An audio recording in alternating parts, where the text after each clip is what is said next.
Brake time যিহেতু 1টা পৰা 3টালৈকে হয় আৰু আমি দুজনী এনেকৈ কিবা কিবি কৰি থাকোঁ। বেলেগ মানে আমাৰ ফ্ৰেণ্ডছবিলাকৰ PG আছে, PGলৈ যায়গৈ, কিছুমান ঘূৰিকৈ যায়গৈ। ইমান গৰম পৰিছে আৰু খাবলৈ আহিলোঁ আমি, ওচৰতে দোকান আছে তালৈকে আহিলোঁ আৰু আমাৰ গোটেইকেইটা আছোঁ। ঠাই এটা দি দিয়া, একদম লাজুকীয়া গোটেই সোপা। ইমান গৰম পৰিছে ন, বহুত গৰম। এনি টাইম হাঁহি থাকে আৰু এই লগতে মই অকল ক'বালে দৌৰিয়ে হৈ থাকে।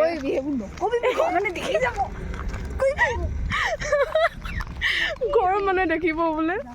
পূজা ভাগৰ চেণ্ডেল ছিঙি গ'ল, বেয়াই লাগিছে। এতিয়া ক'ত বা কি পাওঁ, এতিয়া ফেব্ৰিকুইক এটা লগাবলৈ ইয়াত দোকানেই নাই, ভালকৈ বিচাৰি যাওঁচোন ন পূজা, গৈ আহোঁগৈ।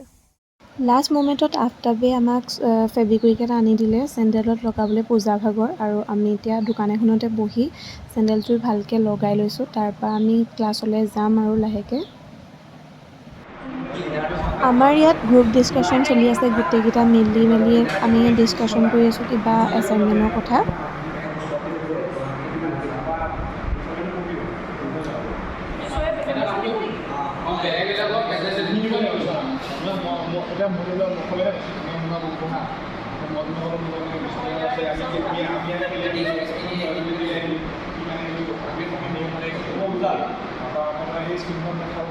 আমাৰ গ্ৰুপ ডিছকাশ্যন চলি আছে এইফালে, আৰু গোটেই ল'ৰাকেইটাৰ মাজত মই অকল ছোৱালী মই পৰিছোঁ সিহঁতৰ লগত। মই কৈছোঁ মই একো কৰিব নোৱাৰোঁ, প্ৰেজেণ্টেশ্যনো মই নিদিওঁ, আৰু এইফালে সিহঁতি একদম পূৰা ডান্স কৰি আছে আৰু এইফালে আমাৰ ডিছকাশ্যন চলি আছে। তেতিয়াহ'লে ডিছকাশ্যন হৈ লওক কি হয়। অংকুৰ আৰু আফতাবে দুইটাই বেডমিণ্টন খেলি আছেগৈ, আৰু কোনোবা দুজন আছিলে, কোন নাজানো নামকেইটা। অলপ লাহেকৈ আৰু ঘৰলৈ যাম, আৰু ৰ'দটো বেছিকৈ দিয়ে আছে, কিন্তু ইহঁতি খেলিবলৈও নাই এৰা, মানে খেলিয়ে আছে, অথনিৰ পৰা খেলি আছে। আৰু ইহঁতক চাই মই মানে আমাৰ ক্লাছ নাই যিহেতু, সেইকাৰণে সিহঁতকে চাই আছোঁহি। ময়ো খেলিম বুলি ভাবিছিলোঁ, কিন্তু নেখেলোঁ, ইমান ৰ'দ দিছে, ক'লাই হ'ম, আৰু এনেও ক'লা দেখিয়ে নাপাব কোনেও।